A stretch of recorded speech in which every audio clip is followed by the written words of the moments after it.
Hello, good morning students and welcome in the today's lecture. Today we are going to learn unit number first, introduction to microeconomics and macroeconomics, and sub-unit is features of microeconomics. At the last lecture we studied that definition of microeconomics, then historical review of microeconomics and also scope of microeconomics. Today we are going to learn features of microeconomics. There are 8 features of microeconomics. First feature is its study of individual unit.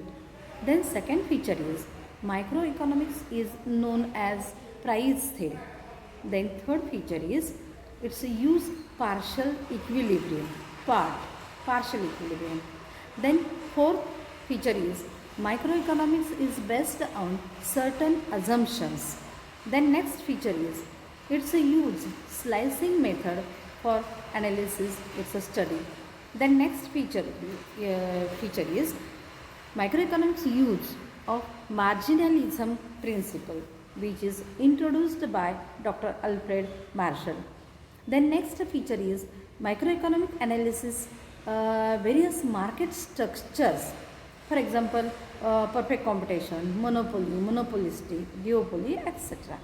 The next feature and last feature is its a scope is limited scope. Now we are going to discuss each and every feature in brief. First feature is microeconomics is a study of individual unit. We know microeconomics is concerned with the study of economic behavior and individual units like household for industry individual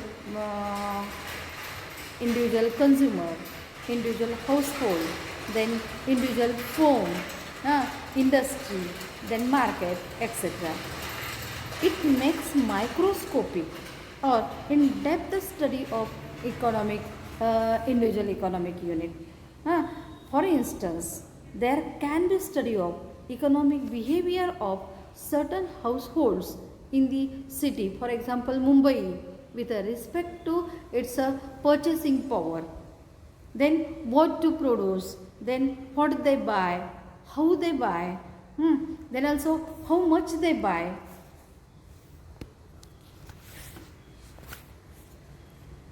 What to buy, then what they buy, then also how much they buy, from where they buy, then also how often they buy, etc. Means it's a study of individual unit, single industry, single consumer. Then next feature is microeconomics is known as price theory. Why it is known as price theory? Because microeconomics studies it's determine the goods and commodities. Means microeconomics study how the price of particular product is determined. Price of the product, we know price of the product is depend upon a force of demand and supply. Then also microeconomics helps to discuss the wages theory, wages for labor, we know wages for labor, rent for land, then also interest for capital and profit to the entrepreneur. In microeconomics, wages theory, rent theory, interest theory, profit theory are studied. So microeconomics is known as price theory. Then microeconomics study how the price of particular product or also productive factors. Then third feature is it's a partial equilibrium. Partial. Equilibrium of the balance between, equilibrium means there is a balance between two factors. For example, demand theory or price of the commodity. If price of the commodity increases, demand decreases. Means balance between two factors. Generally we know microeconomics makes partial equilibrium analysis. Partial means part.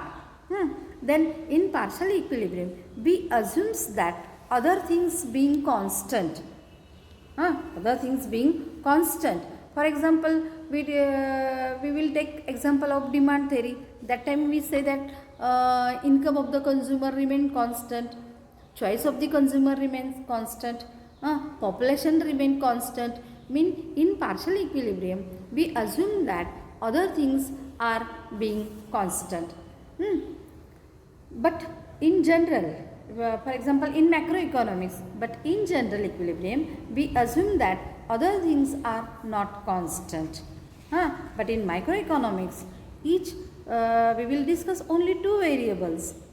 For example demand theory means price and demand, supply theory price and supply. There are also diminishing marginal utility theory. That time we assume that other thing being constant, mean it is a partial equilibrium. Then next feature is microeconomics is based on certain assumptions. We assume various factors. Microeconomics begins with the fundamental assumptions, other things being constant, such that there is also perfect competition, laissez-faire policy, pure competition, full employment, etc. These assumptions make our analysis simple. It's a ceteris paribus, which means other things being equal or constant. Microeconomics theories are based on certain assumptions. For example, the law of demand states that other thing being constant, that time consumers income remain constant, choice remain constant, population remain constant, and after that the price of the product means we say that remaining the same.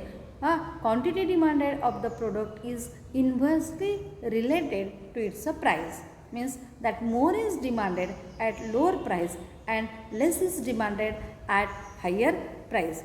Then next assumption is microeconomics uses slicing method for discussion. Slice means it's make smaller parts. Microeconomics uses slicing method for in-depth study of economic units, and it divides or slice the economy into smaller units such as individual households and usual for the purpose of its in-depth study. Then next feature is use of marginalism principle. In microeconomics use marginalism principle as a tool of analysis. Marginal means change brought about in total by an additional unit. All important microeconomic decisions are taken at margin. So this concept is crucial important in all area of microeconomics. Microeconomics producers and consumers take economic decisions using this marginalism principle. So its a feature is use marginalism principle. Then next feature is analysis of market structure. In microeconomics, analysis different market structures. Which market? Such as perfect competition, monopoly, monopolistic competition, duopoly, oligopoly, etc. and describe how price and quantity are determined in those different markets. The next feature is its scope is limited scope. Microeconomic studies individual economic unit but not the whole economy. It does not deal with the nationwide problems like unemployment, then also inflation, deflation, poverty, balance of payment situation, economic growth, etc.